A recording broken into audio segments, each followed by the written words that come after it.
वो पीडीएफ के 45 out of 45 questions NEET paper से हूबहू मैच कर रहे थे।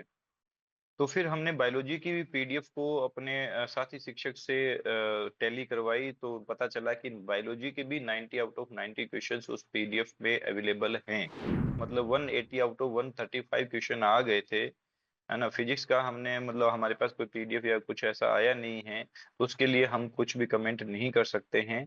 तो 135 क्वेश्चंस, अराउंड 135 क्वेश्चन तो ज़रूर इसमें हमारे पास आ गए हैं। सरकार का भी और एनटीए का भी और सभी एजेंसीज का और हमारे सीकर पुलिस का भी मैं इसमें धन्यवाद करना चाहूँगा कि उन्होंने इस पे फास्ट ट्रैक काम करते हुए, बच्चों की मेंटल हेल्थ को ध्यान में रखते हुए बहुत फास्ट काम किया। नीट यूजी का सबसे पहले आपको कैसे पता चला कि ये शायद लीक हो गया है और जो क्वेश्चंस हैं वो गेस्ट पेपर की फॉर्म में बच्चों तक ऑलरेडी पहुंच गए थे? आप कुछ इस बारे में बताइए सर। मैम इसमें मतलब जब जब 3 तारीख को मैं पेपर एनालिसिस करने के बाद में, क्योंकि 3 तारीख को 5 बजे पेपर खत्म हो गया था बच्चों का, और बच्चों से पेपर एनालिसिस करने के बाद में, बच्चों के डाउट सोल्व करने के बाद में जब मैं अपने किसी परिचित से मिला, तो उन्होंने मुझे एक पीडीएफ दिखाई। उस पीडीएफ के अंदर केमिस्ट्री के कुछ क्वेश्चंस थे। जब मैंने उन क्वेश्चंस का मैच नीट पेपर से किया, तो होश उड़ाने वाले मतलब हालात थे, क्योंकि वो पीडीएफ के 45 out of 45 questions NEET paper से हूबहू मैच कर रहे थे। तो फिर हमने बायोलॉजी की भी पीडीएफ को अपने साथी शिक्षक से टैली करवाई, तो पता चला कि बायोलॉजी के भी 90 आउट ऑफ 90 क्वेश्चंस उस पीडीएफ में अवेलेबल हैं। हालाँकि पीडीएफ, दोनों ही पीडीएफ में काफ़ी ज़्यादा क्वेश्चंस थे, तो अपन उसे गेस पेपर मान सकते हैं। फिर हमने इसकी जो एडमिनिस्ट्रेशन है उसके अंदर मैंने कुछ इसकी मतलब उनको बताया। फिर उन्होंने थोड़ा इसमें हमारी हेल्प करी, और हमने ये जो चीज़ें थी, ये जो कुछ और प्रूफ हमने 1-2 दिन में जुटा कर, और फिर हम लोग एनटीए तक पहुँचे। उनको हमने मेल करी 7 तारीख को, और 8 तारीख को उन्होंने मतलब बहुत ही फ़ास्ट तरीके से मैं कह सकता हूँ, क्योंकि 7 को मेल हमने रात को लेट करी थी, और सुबह उठते ही हमारे पास मैसेजेज़, फ़ोन आने स्टार्ट हो गए थे एनटीए से और सीबीआई से भी। उन्होंने फ़ास्ट ट्रैक काम किया इसके ऊपर, और शाम तक हमारे पास टीम पहुँच पहुँच चुकी थी। उन्होंने भी बहुत फ़ास्ट काम करते हुए फिर इसमें एसओजी इन्वॉल्व हुई है, और एसओजी ने भी बहुत अच्छा और बहुत फ़ास्ट काम किया, जिससे ये सारी चीज़ें जो हैं वो निकल कर आईं। और मतलब देश में पहली बार ऐसा हुआ होगा कि कोई पेपर 3 दिन पहले उसकी इन्वेस्टिगेशन स्टार्ट होती है, और चौथे दिन उसको लीक्ड मानकर और रीनीट अनाउंस कर दी जाती है। तो मैं सरकार का भी और एनटीए का भी और सभी एजेंसीज़ का और हमारे सीकर पुलिस का भी मैं इसमें धन्यवाद करना चाहूँगा कि उन्होंने इस पे फ़ास्ट ट्रैक काम करते हुए, बच्चों की मेंटल हेल्थ को ध्यान में रखते हुए बहुत फ़ास्ट काम किया, और बच्चों की मेंटल हेल्थ को बचाया है, ऐसे कह सकते हैं अपन। और भारत सरकार का भी मैं धन्यवाद करना चाहूँगा कि उन्होंने भी इस पे बहुत अच्छा एक्शन लिया है, रीनीट करवाई है। सर, जो मैं जानना चाहती हूँ, ऐसी कुछ रिपोर्ट्स थी शुरू में कि आप जब फर्स्ट टाइम पुलिस के पास गए थे ये लेकर, तो उन्होंने कंप्लेन नहीं फाइल करी थी, उन्होंने एक पेपर पकड़ा दिया था आपको कि लिख के दे दीजिए। इसमें कितनी सच्चाई है सर? नहीं मैम, वो ऐसा था कि हम रात को काफ़ी लेट गए थे उनके पास, और पूरा मैटर समझाने में भी हमें टाइम लग रहा था, उनको भी समझने में टाइम लग रहा था। तो हमने मिलकर ये डिसाइड किया, उन्होंने कोई पेपर नहीं पकड़ाया था, हमने मिलकर डिसाइड किया था कि हम लोग इसकी सुबह जो है वो आगे की कार्रवाई सुबह स्टार्ट करेंगे। क्योंकि उस दिन मौसम भयंकर खराब हो रखा था, और घर से भी काफ़ी फ़ोन कॉल्स वगैरह आ रहे थे हमारे पास कि आप मतलब लेट हो चुके हैं हम। तो हमने सबने क्योंकि प्रोसेस में टाइम लग रहा था इसमें, और इसलिए हमने अगले दिन आने का विचार किया।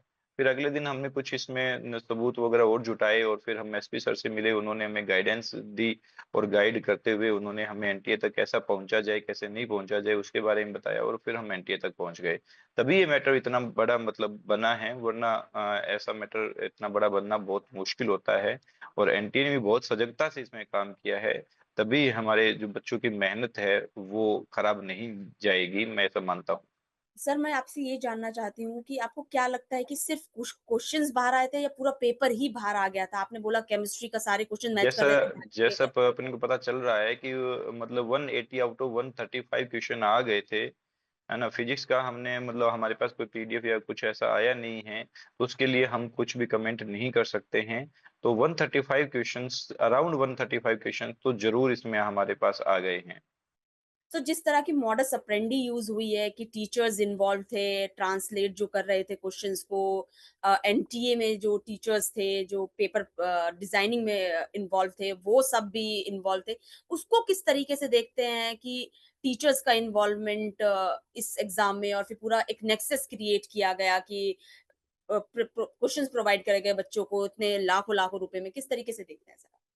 मैम ऐसा है कि हाँ, मतलब एज ए टीचर होने के नाते मैं मतलब एक्सपेक्ट नहीं कर सकता था, कभी ये नहीं सोच सकता था कि एक टीचर ऐसा करेगा, है ना? लेकिन कुछ टीचर्स की वजह से पूरे शिक्षक समाज जो है वो बदनाम होता है। तो मैं सभी शिक्षक साथियों से ये निवेदन करना चाहूँगा, ये आग्रह करना चाहूँगा कि भविष्य में ऐसी चीज़ें नहीं हों, हम जिन बच्चों को मेहनत करने की राय देते हैं, उन बच्चों की मेहनत जाया जाती है, उन बच्चों की जो रात की नींदें हैं, जो वो सैक्रिफ़ाइस करते हैं, वो सैक्रिफ़ाइसेस जो हैं, वो जाया जाते हैं।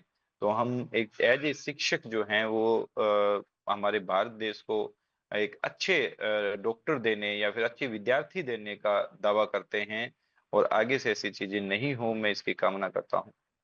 सर, आप तो काफ़ी सालों से इन्वॉल्व होंगे एजुकेशन में बच्चों की। क्या ये फर्स्ट टाइम ऐसा आपको सुनने में मिला है या फिर आपको पहले भी ऐसी सुनाई पड़ता था बट आपके पास इस बार प्रूफ थे कुछ? मैम 2015 में भी रीनीट हुआ था, तब भी सुना था हमने। 2024 में भी काफ़ी मुद्दा उठा था इसका। उस टाइम शायद सबूतों के अभाव में ऐसे मतलब डिसीज़न नहीं लिए गए थे और जो डिसीज़न माननीय सुप्रीम कोर्ट ने लिया है, उस पे मैं सवाल नहीं उठा सकता हूँ। मैं उस लेवल पे अभी तक नहीं हूँ कि मैं उस पे सवाल उठाऊँ माननीय सुप्रीम कोर्ट पे। तो उनका जो आदेश था, वो सही ही होगा, जो जो जो उन्होंने 2024 के अंदर लिया था।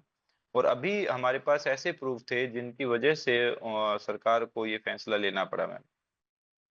सर, आपके अंदर ये स्ट्रेंथ कहाँ से आई कि मैं जाता हूँ बाहर शायद डर भी लगता है इंसान को कि अगर मैं ऐसे बोलूँगा कुछ मेरे साथ ना हो जाए, तो आपको किस चीज़ ने पुश किया कि नहीं मुझे बाहर जाना चाहिए और ये मैम बात बतानी चाहिए? मुझे हम दिन-रात बच्चों को पढ़ाते हैं, 12 साल हो गए मुझे पढ़ाते हुए। उन बच्चों की मेहनत जो देखकर, उन बच्चों की जो सैक्रिफ़ाइसेस जो हैं, उसको देखकर मुझे मोटिवेशन मिला कि मतलब ये काम करना चाहिए वरना बच्चे मेहनत नहीं करेंगे। हम बच्चे को क्या शिक्षा देंगे कि बच्चों मेहनत करो, फिर बच्चे क्यों मेहनत करेंगे? तो उसकी इसीलिए ये मैंने जो है वो मतलब कदम उठाने पड़े मुझे और ज़रूरत थी ऐसे कदमों की ताकि उन बच्चों के भविष्य के साथ खिलवाड़ आगे से नहीं हो। सर, जो रिपोर्ट्स आ रही हैं, वो शिखर को लेकर भी जो ये जगह है कि वहाँ पर पूरा नेक्सस है और बच्चों को पेपर प्रोवाइड किए जाते हैं। अगर 12th में भी कम मार्क्स आ रहे हैं, तब भी हम देख रहे हैं नीट क्लियर हो जा रहा है। आपको लगता है कि प्रॉपर एक नेक्सस है ऐसी जगहों पर जहाँ ये सब पनप रहा है? किस तरीके से देखते हैं सर आप? नहीं मैम, जैसे कि आप सबको भी पता होगा, हम सब लोग मीडिया में देख रहे हैं कि इसमें सीकर का कोई इन्वॉल्वमेंट अभी तक साबित नहीं हुआ है। ऐसा नहीं है कि सीकर से कोई बड़ी गिरफ्तारी हुई है, तो सीकर का नाम तो सिर्फ़ बदनाम किया जा रहा है। सीकर में मुझे रहते हुए 3 साल से ज़्यादा हो गए हैं। For more such videos, subscribe to the NewsX YouTube channel, hit the bell icon.